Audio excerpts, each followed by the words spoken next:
I've always dreamt of hosting this segment. I watch NHL now all the time. The power rankings between you and Dan, and it's always so friendly and jovial, so I'm looking forward to it. Dan, I understand how this works. You give your power rankings. EJ gives the correct power rankings, right? Yes, so we'll start off. So we're going to do our according to EJ. Well, according yes, to EJ. exactly. Everything's all about EJ. But power rankings for the newly formed 4 divisions. Dan, I'll start with you. You have the floor. The North Division, what do your power rankings look like? All right. So the North Division, which, by the way, I think could be the toughest division. I like Montreal as the number 1 team. Love the offseason moves, goaltending key. Montreal, then Vancouver, team on the rise, no question. Toronto right there. You got to love their offense. Calgary, I put a notch ahead of Winnipeg. I really hemmed and hawed about that one. But I think those Flames players, Gaudreau and Monahan, didn't like what happened last year. They're going to jump ahead. Winnipeg there. Edmonton, still not sold on the D and the goaltending and Clefbaum being out. So they're 6, and there's the Ottawa Senators, who are better and a much more dangerous opponent, but still not nearly as good as the other 6 teams. Montreal all the way up to 1. You agree with that? You know like what? that? I am so proud of Dan because he has put in the time. He's like a pupil, and you work with him over time. And he's out. He's sleigh riding during the snow we had That's here. right.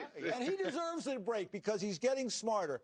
Look at this, almost identical. Almost identical. You had Toronto a little bit higher, right? I had Toronto, and the reason I had Toronto just a hair higher, I'm a little bit worried about the Canucks, the goaltending with losing Markstrom. I like the situation. They brought Holtby in. They have the other kid there. So, I like what they're doing. I'm just a little concerned. So I gave Toronto a little bit of an edge. But we're basically the same all the way through. So, Dan, you are really... Yes. Yeah. The people in Vancouver... The people in Vancouver aren't going to like you. They're going to look at it and say East Coast bias, having Montreal and Toronto at the top. But, look, that's what it is. I like it. We're close. At least for one division. You're finally coming around. At least for one division, Grasshopper. Yeah. All right.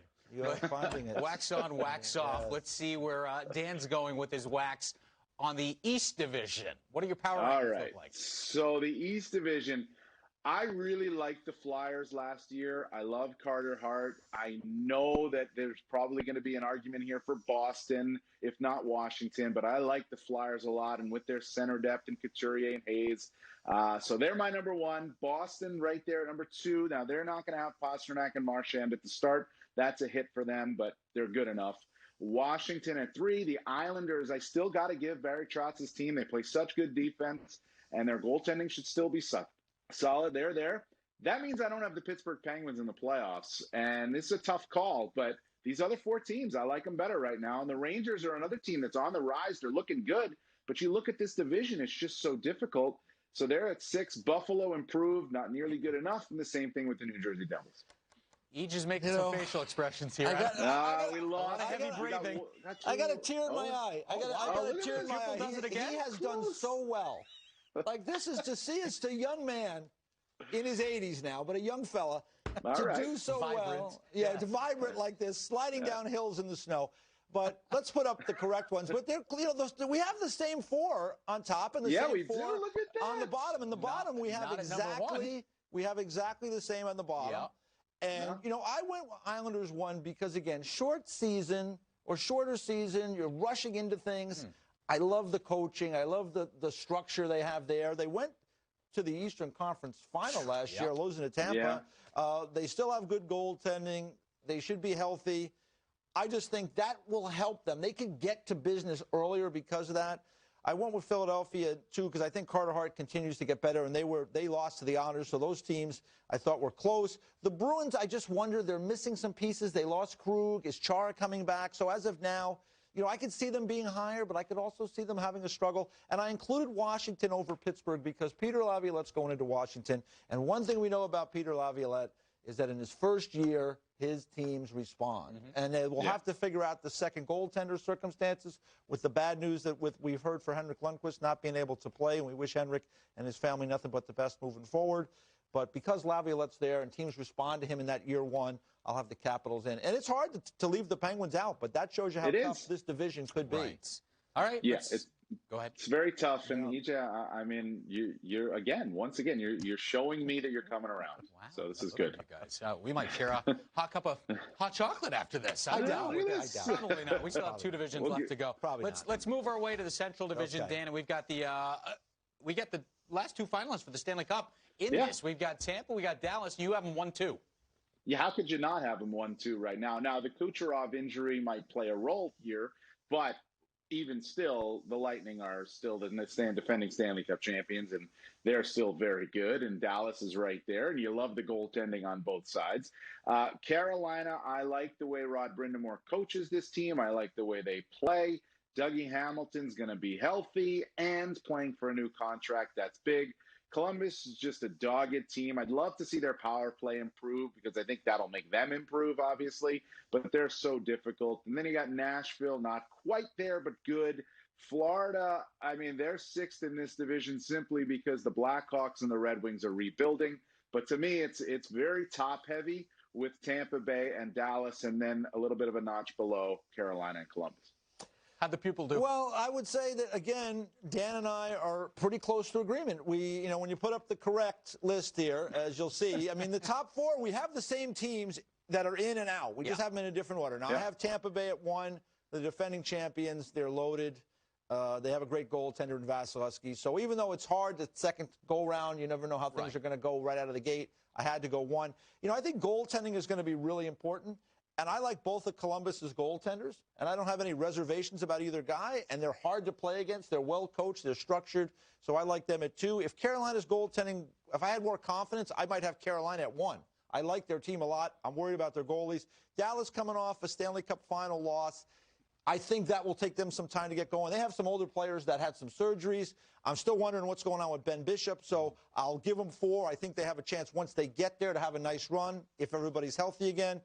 Nashville, I just have them on the out. Nashville and Florida are 2 teams to me that are interesting because they both have good players on both teams. Nashville has had much more success over the last several years, but both have the ability to do more, but they always kind of leave me wondering. So they're out. Chicago rebuilding, Detroit rebuilding, so that's how I see that division. All right, pretty similar here. They are. Yeah. Similar. You know what's interesting is I went with the EJ model of if you've done well lately, rank them higher. That's what he always does for Super 16 if you win. So that's why I had Tampa and Dallas. I'm actually quite shocked you had Dallas 4th in that division. I thought they were a lock at number 2. When I say lately, though, nothing has happened lately. We haven't had any games since late September, right? Very good point. Very good point. So I'm apt to change my thinking. All right, let's see if Dan's still riding those coattails, those EJ Redick coattails he's doing well. For the West, we've got teams like Minnesota and St. Louis now out west. A lot of travel for those 2 teams. Here's your rankings, Dan. Explain. Well, this to me was the easiest one to rank. The hardest was figuring out the top 3. Colorado, to me, if they can have a healthy Philip Grubauer, and Nathan McKinnon is the best player on the planet as he was in the playoffs last year, they're the Stanley Cup favorite in my mind. They're that good. So that's why I have them at 1. Vegas is excellent. There's no question about it. Goaltending, defense, they can score. St. Louis, a little bit of a notch below these 2 other teams, but easily could finish first just the way they play. Minnesota is in there at 4 because I simply just don't believe enough in Arizona, San Jose, LA, and Anaheim. And I think Minnesota has a chance here because of this, the 3 California teams in Arizona simply aren't bringing enough for me. And I think Minnesota has a chance here to make the playoffs and possibly pull an upset if you get an opportunity to do it. But I don't see them beating Colorado, St. Louis, or Vegas at this present time. We'll see what I think in May. I mean, that's a totally different story. Well, I'll tell you what, Dan, your thinking is much along the same as mine. I thought the first 3 are easy, right? It's just a matter of what order you want to put them in, and we agreed. Colorado, Vegas, and St. Louis, I have them in the same order. I just think Colorado's got a loaded lineup. I'm a little concerned about Grubauer. I would have liked to see them maybe have an upgrade there if they could do it. They still may. You never know. Vegas has got really 2 good goaltenders there in Fleury and Leonard. But my concern about Vegas is what is that room going to be like with 2 really high-end goalies and all the money? We don't even know. Who knows if the lineup will even be the same when we get to January 13th. I feel like St. Louis losing Pietrangelo. They added Krug, who's terrific, but they're not quite the same team as they were without Pietrangelo, so I have them 3.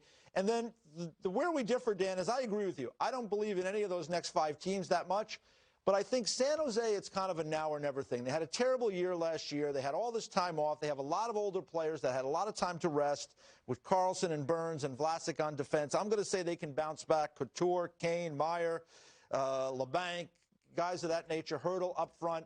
They've added Devin Dubnyk, who's at the end of his contract. He was not very good at all last year.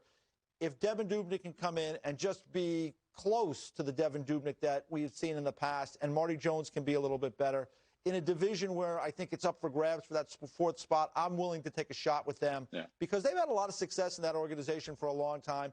I think they are going to have to look long and hard at that group as they move forward, but this is kind of a great opportunity for an older group that's rested and probably will be most fit. They're most fit to try to make a run at something this year than they will be moving forward. Interesting.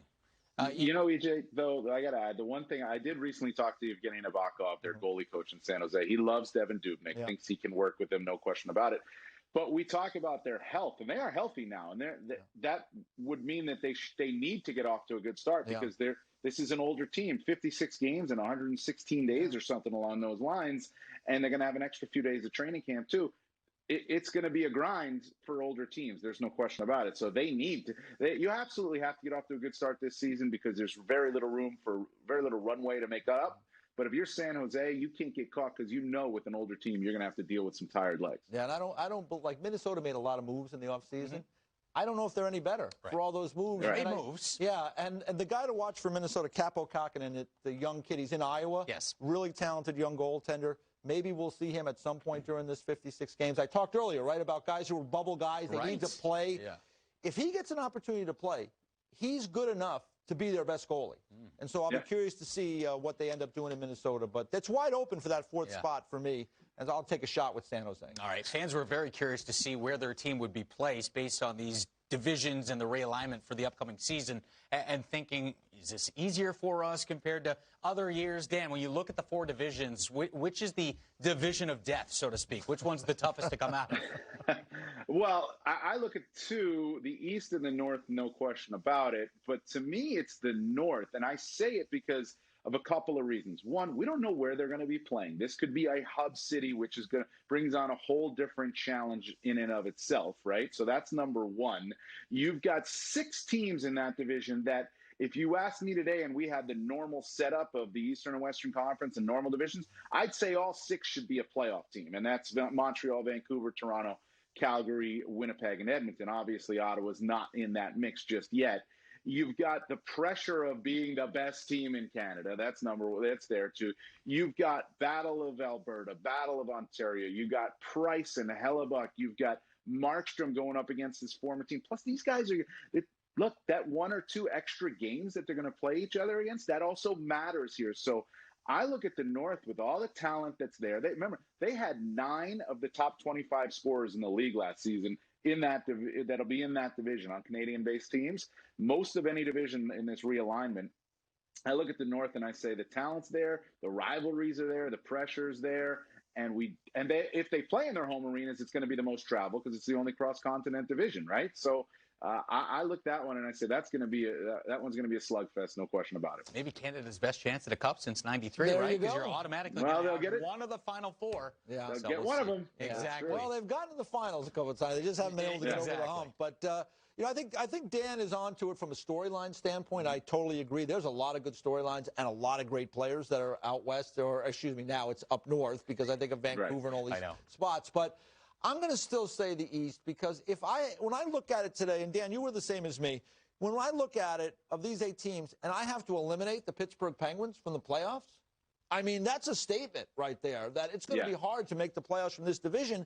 And even the Rangers are a team that is coming on and had a great year last year, but if I have to eliminate 4 teams, they had a lot of players that had career years last year. Will they be able to do it again? Are young players going to be able to step up for the Rangers? So that's my question there. And even the Buffalo Sabres went out. They made the acquisition, I guess one of the big acquisitions of the offseason to get Taylor Hall. They've got Jack Eichel just getting better all the time, some good young defensemen. If their goaltending made me feel a little bit more comfortable, I'd love their chances more. And the Devils are kind of a wild card in all this stuff because they've got good young players that are getting better, and they're going to be a problem in this division for somebody, and it's going to cost somebody probably a chance to go on to be in the playoffs. So I think this is the toughest division because, again, if I have to eliminate a Pittsburgh or if you eliminated Washington or the Islanders or whoever, that's a pretty good team you sent home. That's a pretty good segment. It's about the only thing you guys disagreed on was the toughest division. Well, everything else you guys are but he's come along the season, right? There's cheering But it is tough. He's right. The East is tough. The East is tough. He is. He is right. I hate to say it, but he is right. The East is tough. Clip that off, right? Clip that off. Let me tell you, he does hate to say it. Yeah. There's no question. You can see the There's no saltiness question in the voice. And Dan, I don't blame him. No, I'd hate to say it if I was him, too. Dan, good to see you. Happy holidays, and we'll talk to you down the road.